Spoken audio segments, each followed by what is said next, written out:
రాజాసాబ్, హరహర Veeramallu movies తో ముందుకొస్తున్న అందాల నిధి అగర్వాల్ గురించి కొన్ని విషయాలు తెలుసుకుందాం. నిధి అగర్వాల్ 1993 ఆగస్టు 17న హైదరాబాద్ లో పుట్టి బెంగళూరులో పెరిగారు. తండ్రి రాజేష్ అగర్వాల్ బిజినెస్ మ్యాన్, తల్లి ఇందు అగర్వాల్ ఫ్యాషన్ డిజైనర్. ఇక నిధి అగర్వాల్ కు యాక్టింగ్ మీద ఇంట్రెస్ట్ ఉండడంతో ఇంట్లో కూడా ప్రోత్సహించారు. దాంతో బిజినెస్ మేనేజ్మెంట్ చదువుతూ మోడలింగ్ చేసేవారు. నిధి స్కూల్లో ఉన్నప్పుడే కథక్ అండ్ బెల్లీ డాన్స్ నేర్చుకున్నారు. 2017లో టైగర్ షర్ఫ్ హీరోగా వచ్చిన మున్నా మైకిల్లో నిధి అగర్వాల్ తొలిసారి నటించారు.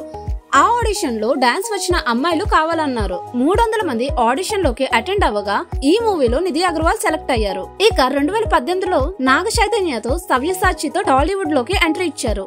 నిధి అగర్వాల్ వెజిటేరియన్. అలాగే ఈమెకు విజయ్ దేవరకొండ అంటే పిచ్చి. అలాగే ఈమె దీపికా పదుకొనెకి కూడా ఫ్యాన్. ఇక నిధి అగర్వాల్ కి షాపింగ్ చేయడం ఇష్టం.